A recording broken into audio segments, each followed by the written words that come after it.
Spanish গাৰ্ডেনত সমাপন হ'ল ৰেপিড টেষ্ট। 100জন বাসিন্দাক কৰা হ'ব ৰেপিড টেষ্টিং। 15 মিনিটৰ ভিতৰতে ৰেপিড টেষ্টিঙৰ ফলাফল দিয়া হ'ব। অসমত সলনি হৈছে কৰোনা ভাইৰাছৰ চৰিত্ৰ।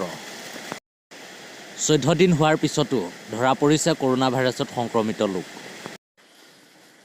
এতিয়া কৰোনা আক্ৰান্ত ৰোগীৰ প্ৰত্যক্ষ সংস্পৰ্শলৈ আহিলে কোৱাৰেণ্টাইন 28 দিনলৈ। মেডিকেল কলেজ আৰু জিলা চিকিৎসালয়সমূহ আজি মুকলিকৈ খোলা হ'ব। চিকিৎসকে কৰিব পাৰিব আন ৰোগীৰ ৰেপিড টেষ্টিং। এতিয়া সকলো চিকিৎসকে কৰিব পাৰিব ৰোগীৰ ৰেপিড টেষ্টিং। সন্দেহ উপজিলে কৰা হ'ব ৰেপিড টেষ্টিং অসমত। এতিয়া কৰোনা সংক্ৰমণৰ লক্ষণ দেখিলেই কৰা হ'ব ৰেপিড টেষ্টিং। যোৱাকালি দিল্লীৰ LNJP হস্পিটেলত ঘটিল ভয়ংকৰ ঘটনা। ভিডিঅ' বনাই নিজৰ অৱস্থা বৰ্ণনা কৰিলে LNJPৰ এই চিকিৎসকসকলে।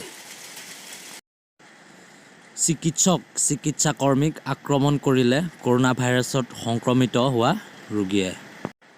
কৰোনা ভাইৰাছত সংক্ৰমিত ৰোগীয়ে চিকিৎসকক ধমকি দি ক'লে যে আমিতো কৰোনা ভাইৰাছত সংক্ৰমিত হ'লোৱেই, তহঁতকো কৰোনা ভাইৰাছ দি থৈ যাম।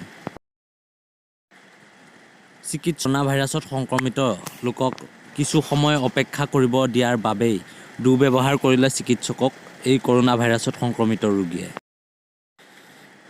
চিকিৎসকৰ শৰীৰত কৰোনা ভাইৰাছ বিয়পাই দিয়াৰ প্ৰচেষ্টা চলালে কৰোনা ভাইৰাছত সংক্ৰমিত ৰোগীয়ে। চুট খুলি চিকিৎসকৰ একেবাৰে কাষলৈ আহিল কৰোনা ভাইৰাছত সংক্ৰমিত ৰোগী। এয়া আছিল দিল্লীৰ LNJP চিকিৎসালয়ত হোৱা এক ভয়ংকৰ দুৰ্ঘটনা। আকৌ ছ'চিয়েল মিডিয়াত ভিডিঅ' দি নিলম্বিত হ'ল আৰক্ষী বিষয়া।